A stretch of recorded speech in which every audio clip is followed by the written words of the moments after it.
right. Hello, everybody. I'm Jenny Runkle, and this is my friend Nick Hughes. Say hi, Nick. um, Nick and Yolanda Hughes, Yoland, I knew I would get it wrong. Nick and Yolanda Hughes are good friends of mine. I met them in Australia when I was there with Hal for a business trip a while ago.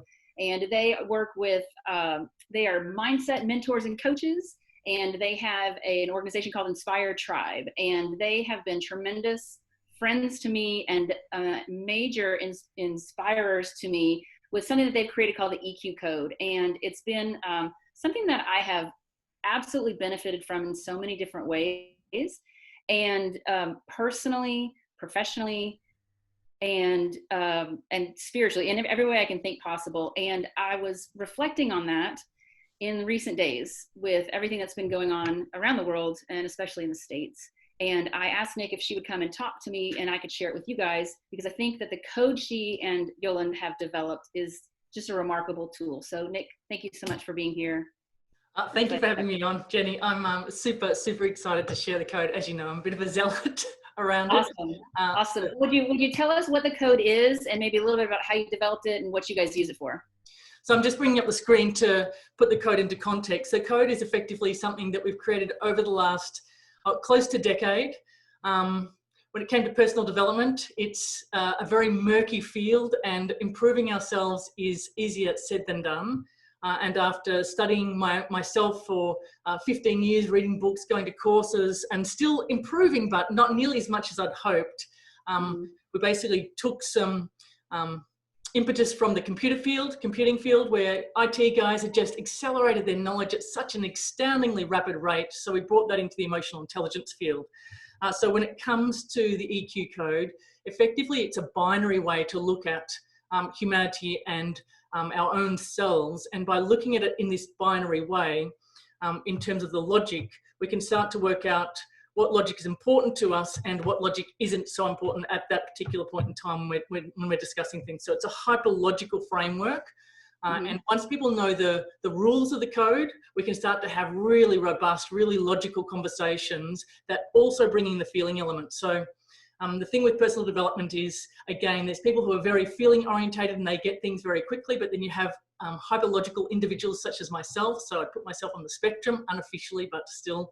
And the trouble is, when you're very logical and intelligent, you can actually argue any cause, any way that you want, so you can always keep yourself right. So that's good to a point, but it becomes quite narcissistic at the end of the day. So once we realized that, we started to bring drawings and symbols into our work. And when you have simple symbols and you start to bring the logic and the symbols together, it starts to be like playing a game of tennis. When you hit the ball, it's definitely either in or out. So when you're serving a ball, in terms of our personal development, it's either in terms of looking after yourself, which we can all tell, but it's in or out in terms of looking after humanity as a whole. So getting that logic right, so it looks after ourselves and the rest of humanity. That's where the goal is. So do you use it mainly with helping people communicate with each other, in teams, in families, or personal growth, or kind of all of the above? All of the above. So it really depends on where the individual comes in. So some individuals come in and we talk about, I'll talk about it in a minute, but a circle represents an individual human. So for some people, it's my little circle is being challenged. And so that's a circle who internally, they're not sure how to deal with themselves, and the external causes them a lot of things around them. It could be their family members, their team cause them a lot of challenges. So they need to internally learn how to deal with themselves. But for a CEO, it might be the fact that they're looking to help all the little circles of their team work well together. So they come together to teach their team the same rules so their team can all align and then start to have robust, useful conversations in the workplace. That sounds really cool. I think for me, it's been, since I'm working solo, it's been a very tangible way to help me process growing, to kind of face these ideas that I bump up against that I thought I was supposed to be this way, or I was supposed to think this way. And it really helped me learn how to not be defensive, which was earth shattering. So yeah, it really was. Yeah. So I'm not sure I was intending to go to this diagram, but when you talk about that, this diagram helps me to show what happens when it comes to emotional intelligence, which is EQ is a shorthand way of saying emotional intelligence. When it comes to emotional intelligence, there's 4 areas. The first area is self-awareness, then self-management, then social awareness, and relationship management. So there's 4 core areas, but the key ones that will help your emotional intelligence grow are self-awareness and self-management. And once you get those really good, the social stuff becomes quite easy. But we all have gaps in terms of our self-awareness and also our self-management. So what the EQ code does is it starts off with a very simple fundamental concepts of logic. So all logic has a black aspect to it and a white aspect. And black and white are just a very simplistic and contrasting way of saying there's no such thing as right and wrong in our world. There's what we believe to be right, but that will be defined based on where we were born, what country we were born in, and what family we were born in within that country. So, you know, there's people in the world who believe that black is true, for example, adultery. What do we do in adultery? And that might be, well, we put someone to death because that's what we believe. And then there's people at the opposite end of the spectrum who believe, well, adultery, what do we do when adultery occurs? Well, we give both people a cuddle because, jeepers, something bad must have happened for 2 people who loved each other to end up in that position. So which is right or wrong? It depends on where you were born. So in a global society, we really need to be able to go to the extreme ends of the logic to start to find the logic that actually feels good to the people in the discussion to start with. But eventually we need to be able to broaden that and logic stuff in a way that feels good to more and more individuals, and take the time to build up from that very strong base. Okay, awesome. Yeah, awesome. So for you, you had gaps. Just simple little gaps, but once we helped you to see that, oh, you've stuck on this side or you're stuck on this side, then you can fill in the gaps within yourself.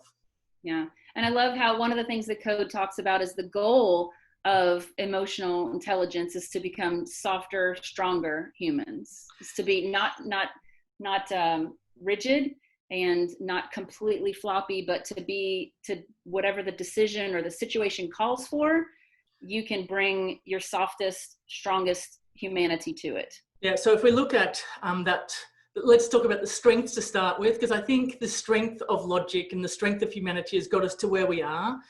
So that's good, solid logic, and which is IQ, yeah, and AQ, which is adversity, which is the ability to deal with adversity. So when you've got good logic and you've got resilience, pretty much anything you want, you can achieve. And there's a whole heap of very strong individuals who have amassed a heap of wealth and guided a heap of people in the past in humanity. But as we evolve into a global society, we also need to fill in the gaps with not just resilience and good, strong logic, but emotional intelligence. And emotional intelligence is the ability to look after not only ourselves, but also those who are around us too, whether that be our family members, our work colleagues, our global society, our community, and then our global society. So when we bring in emotional intelligence, that happens.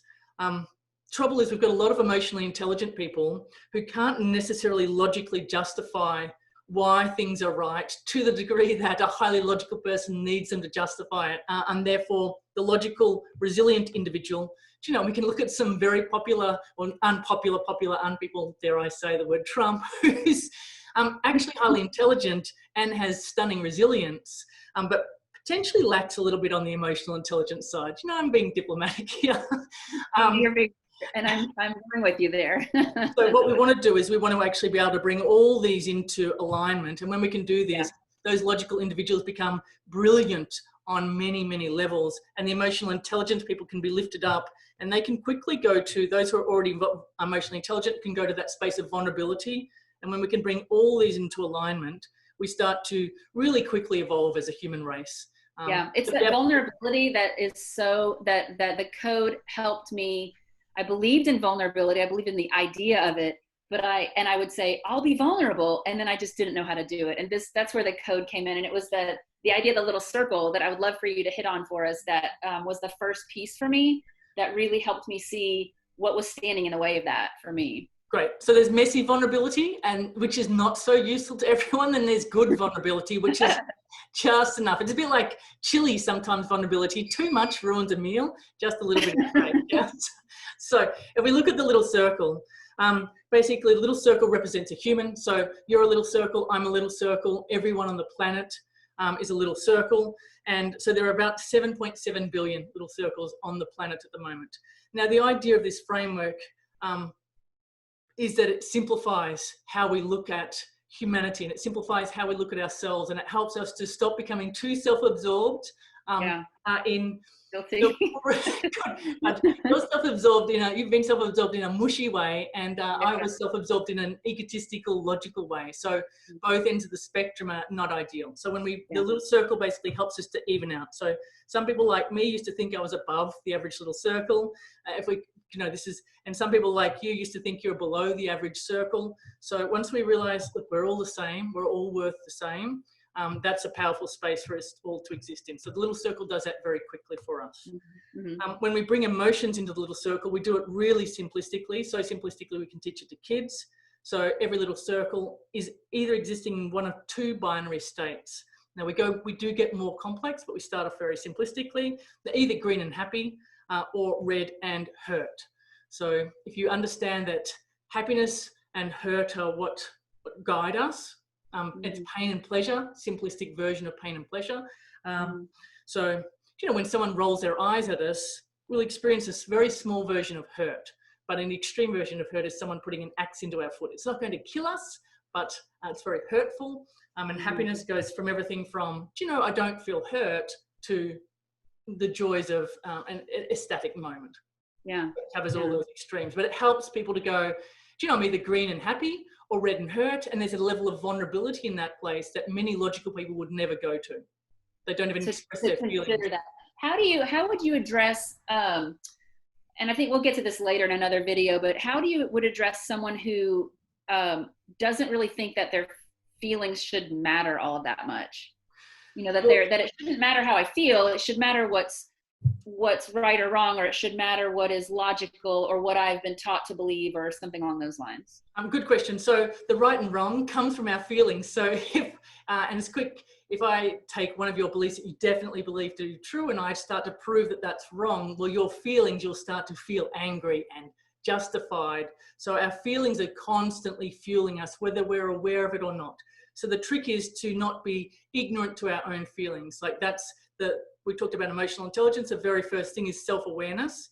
And if we're ignorant to our own feelings, then we're being driven by feelings without being aware of it. So this science is proving that every single day. Neuroscience is coming in and showing that we're unconsciously driven by that back part of our brain. So if we go back to, I think it's useful to say, this thinking aspect is the 3% very conscious, logical front part of the brain.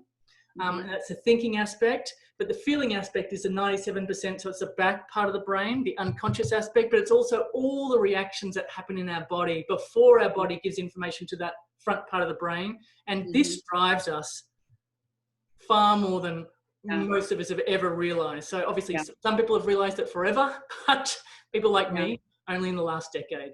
And it's a dangerous place to be driven by our feelings, thinking that we're acting on the basis of logic. It hurts lots of other little circles. Yeah, I'd love to spend a whole video on that at some point, because it took me a while to really get it. And then once I did, and talk about the synergy that you guys mentioned, it's just very helpful. So the little circle, that's the key place that we start, which is where you started. And the little circle is, how well am I looking after my little circle? So if I can do the me, us, them framework for you there. The idea is that we get so good at looking after our own little circle and making our own circle feel green and happy that we can actually then step out and assist other little circles to feel green and happy. So those little circles in our family, the us, whether it be our primary partner or young children, the them, our older children, our work colleagues, and the rest is the rest of humanity, those in our local community and global community. So some little circles really only care about themselves. They think that they're green and happy, but they don't help the us and they don't help the them. So in our framework, they're happy, but not that happy. Because any little circle who can only look after themselves, there's no such thing as a happy narcissist. Any little circle who's only looking after themselves has just enough happiness in their life, but no more to spare. I think I have found a lot of anxiety in because I was there, and I sometimes still slip into that quite a bit, where I tend to be so self-absorbed that my problems that are actually very small seem gigantic. And I also have this odd sense that my life doesn't have a lot of meaning. So it's a really weird tension. And I pinpoint it to that as well, where it's not, I'm not caring enough. I'm not taking what I have, the good feeling, and spreading that out. Yes, and I know you relatively well these days, Jenny, and this is not the framework that I'd put you on. I'd take you to this side. So let's start here, because this has been you. So what's happened in our society is, you know, in tribal days, and if I can draw the picture first, in tribal days, what was smart was that we look after the tribe of us, like the group, because the group would fight lions and tigers together, would fight other tribes who weren't going to be nice to our tribes in those very tribal days, so 500 years ago. And if we looked after the tribe would look after our family, and then our family would look after us. So this is the mechanism and the social nuances that we've been brought up on without being taught deliberately. We must look after others first, and we've all heard this. It's very ingrained into us. Do unto others, you know, look after others first and then worry about yourself. Trouble is in what I call the Uber environment, which is where we can dial up Uber, and Uber will bring us food and Uber will take us anywhere we need to go to. We actually no longer need to rely on specific tribe members anymore. Society is our tribe, which means, and society doesn't, with respect, society doesn't care much about us as individuals. Well, it does, but it doesn't. No, I know. Yes, and that varies depending on where you are. So that's a whole another conversation. But yeah. So in today's world, we need to learn to look after our own little circle first. And we've all had the experience where we get a gift from someone and someone's trying to look after us. You know, they're trying to give back to us, and we've gone, why are you buying me that gift? You know, that's the most thoughtless gift. Do you even know me? And this can be from a person who loves us and who we love. But the nuances of feeling these days are so micro that we must learn to look after our own selves first and trust that anything we get from anyone else is going to be a bonus. So that way we're grateful for anything because we don't have to look after. But what happens is today people are still, and you are one of these people, Jenny, or you were. And I think these days you're realizing that sometimes if we try to look after others, so much so that, and then when they give back to us, we end up feeling like then no one's really looking after us, like we look after anyone else. I'm doing everything for you and you're doing nothing for me. It's a version of conditional giving. Yeah. And if we accidentally conditionally give, which is what we've been programmed to do, the tribal days is conditional giving. I look after the tribe looks after me. That's not useful for our society these days. So if we do too much of that and we don't realize we're doing it, we accidentally end up being the narcissist that you can see yourself to be, but you're being that because you're too busy looking after others and not making sure that your little circle is green before reaching out. How does that work with, how does that not, I would love for you to say that again, because to me, even now, that can come across as sounding narcissistic, that you should look after yourself first. When you say look after yourself, what kinds of things do you mean? Do you mean make sure that, you know, you've got everything you need to the exclusion of other people? Or is that more, when you say look out for yourself, are you talking about emotions or are you talking about physical things? What do you mean by that? But this is a little bit more advanced, but if I bring in the concept of, you know, you've got to make sure, am I doing this because, am I green in doing this? So if I offer to do something for you, does it make me feel green to do it, or does it make me feel red to do it? Now, if I'm going to go red in order to make you green, then unconsciously, I'm going to expect you to sometimes be red in order to make me green. And it becomes this toxic environment of, I've made myself red more than you've made yourself red, because we can't tell what's happening to another little circle. So we start to focus on how often we've felt red in order to make you feel green without realizing. So my lovely wife is a perfect example of this. She would look after me, and was really running herself ragged, trying to make me happy. And sometimes I realized, you're doing that because you think it makes me feel good. I'm accepting it because I think it makes you feel good. So here we're both doing things to make the other feel good, when it was making, we were red. We were red in giving and we were red in receiving, thinking that we're making the other green. So it's just, so the idea is, don't give unless it feels good.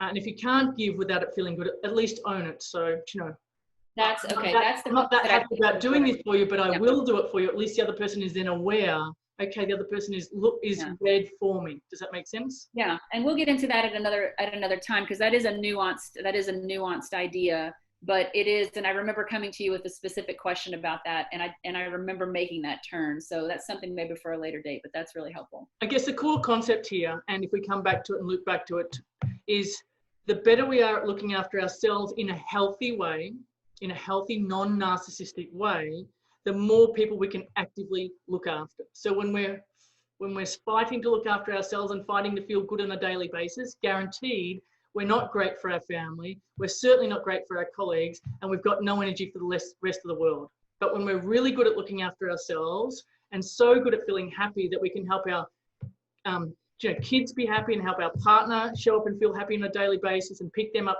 when necessary, and when we can go into the work and we feel so good about ourselves, we can spread our happiness to our colleagues and do that without any real effort, then we're in a good space. And that all starts with knowing how to look after ourselves. If we can't do this, the rest of it becomes impossible. And what we actually end up doing is, where you found yourself being slightly resentful, accidentally spreading that resentment to our partner, accidentally spreading it to our kids by going off at them, and not contributing to the rest of the place world as well as we'd like to. Yeah, I can see. And I think right now that's something that is really important, just in terms of the environment that's happening now. There's so much anxiety and stress, in so many different ways, that I've seen people really burn themselves out very, very quickly.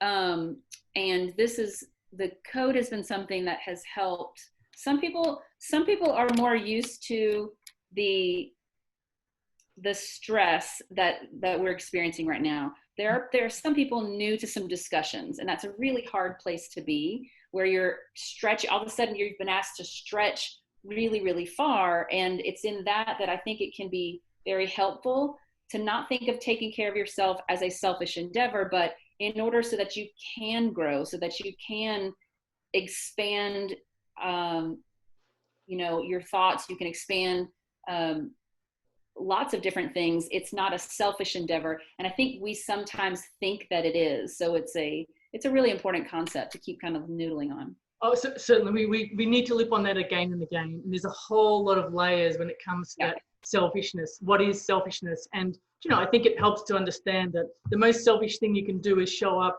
as an unhappy little circle to your family, because you're taking without even realizing that you're taking. So, so it's really just, can you show up happy for your family to start with? And that's a very good starting point. Can I show up happy for myself? Then can I show up happy for my family? Then I'll have a chance of showing up happily for the rest of the community as well. Mm-hmm. Awesome. Well, I hope that this is one of many videos. We have lots to cover, but I'm just super excited for this. And I thank you so much for sharing that with us. And next time we'll talk about thinking versus feeling. And I also want to talk about external versus internal. And then we'll jump into all the good stuff that comes out of that. Cool. Awesome to be here, Jenny, and look forward to it. Thanks. Thanks, Nick. Bye. Bye-bye.